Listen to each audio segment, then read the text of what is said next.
Your retirement could be in danger.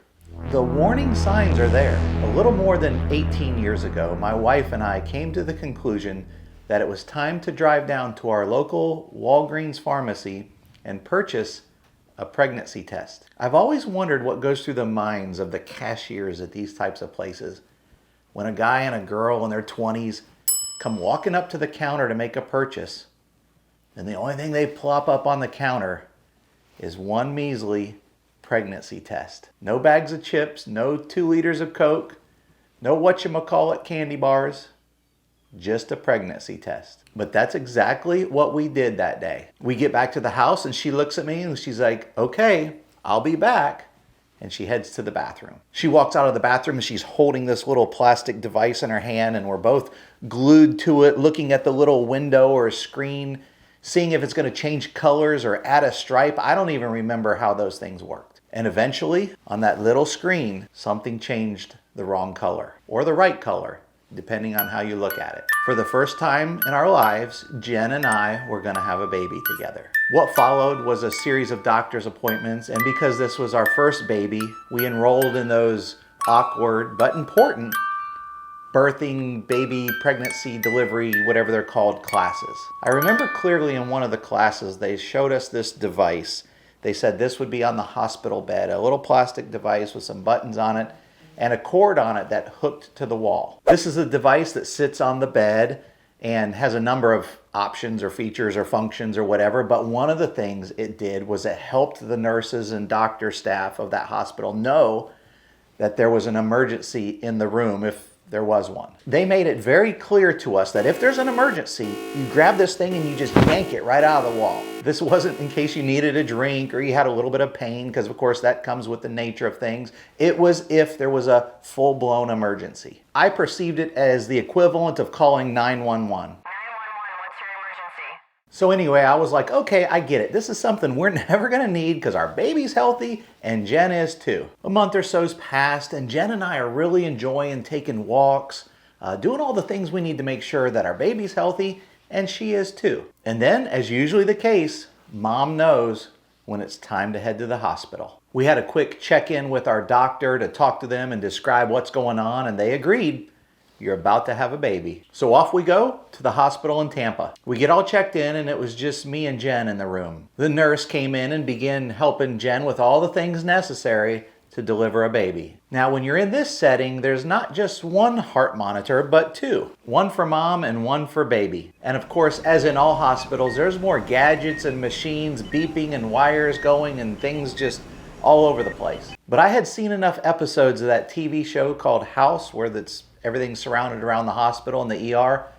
I had seen enough of those to know that there's one machine, or in this case two, that's supposed to have a beeping sound and not just that flat line. We all know what the flat line means. Suddenly we both heard that beeping noise shift into that steady, constant digital beep, the flat line. The nurse began to roll Jen over on her side and she looked over at me and she said, "This can happen from time to time where the baby's heartbeat will actually stop." She said it in such a calm voice.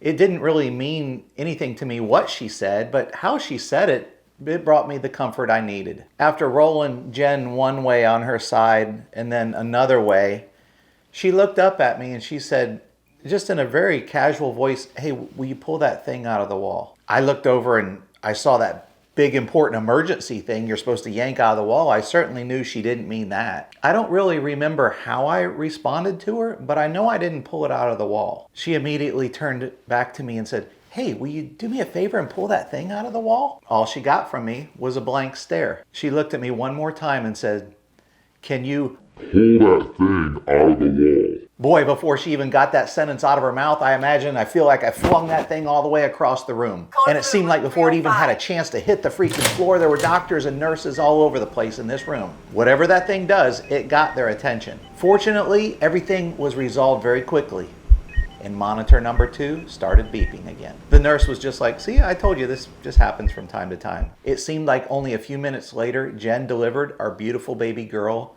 named Cheyenne. But as soon as she came out, I looked over at the doctor and I'm like, "Give me that thing." I carried that baby around, my new daughter named Cheyenne. I carried her all around the hospital room, I was petting her head and talking to her, and finally, eventually, the nurse was like, "Hey, do you think we could give mom a chance to hold the baby?" I was like, "I guess that's a fair request." Today, Cheyenne is 17 years old and is, and always has been, perfectly healthy. But what's interesting though is even though the life of my own child, her life was in potential jeopardy and I didn't see the warning signs. I was even taught in advance what the warning signs would look like. If there's an emergency, yank this thing here out of the wall. There was an emergency and a professional even reminded me what to do.